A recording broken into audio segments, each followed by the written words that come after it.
Welcome back to TV5 News at 9. Joining us this morning is Dr. J. Jaganathan, board-certified neurosurgeon and president of Jaganathan Neurosurgery. Thank you so much for being here. I'd like to first start off with, you just got a very special designation, Doctor. Tell us about that. Thanks, Glenn.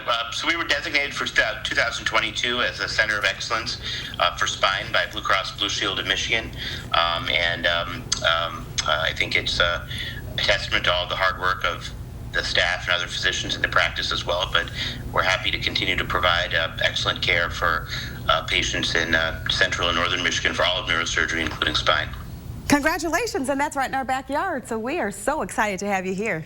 Thank you for letting us know about that. Sure. Doctor, today we are talking about minimally invasive spine surgery. So when you talk about the spine, a lot of people get nervous, but there is an option, minimally invasive surgery, that gives a lot of folks peace of mind. So what is that, doctor? So minimally invasive spine, a lot of times it's a term that people use just to talk about having a smaller incision, yes, which is part of what it is. But in general, what you're doing is you're using imaging and operative techniques to result in less tissue disruption.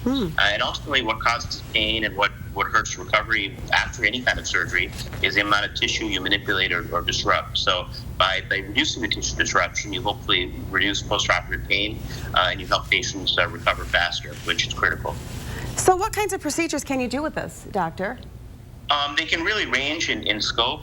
Through the course of my career, I worked at a big cancer and trauma hospital where we started off doing it in patients who needed really major operations, who were either sick or from cancer or from trauma and other things who weren't candidates for it. And I think now it's evolved to doing it for smaller procedures such as outpatient lumbar discectomies, fusions, and other things. So it really kind of can vary from the scope from really minor operations to more major operations. Obviously, the recovery for a major operation will probably be a little bit more extended than for a small operation, but it can really run the gamut from simple degenerative disease all the way to major trauma or even deformity in some cases. Oh, that's a great option to have.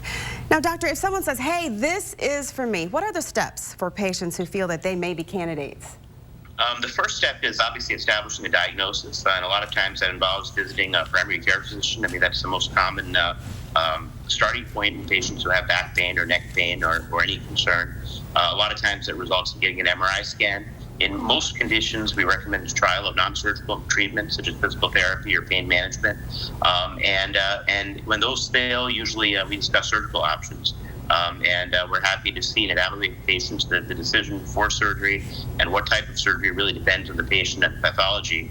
And we try to individualize a treatment plan that's specific for every single patient. Sure. And when you talk about surgery, patients always want to know, what's the recovery like after surgery? So what's that like with this? It can really vary, but the average I would say is between 0 and 2 days of certain types of operations.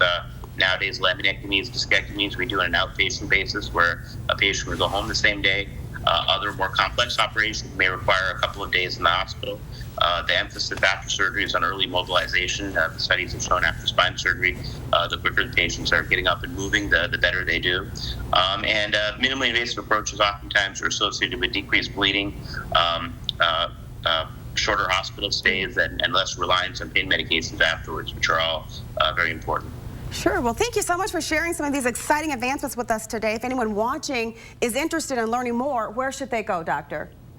They can visit our website, www.mi-neurosurgery.com, or feel free to contact our office at 989-701-2538.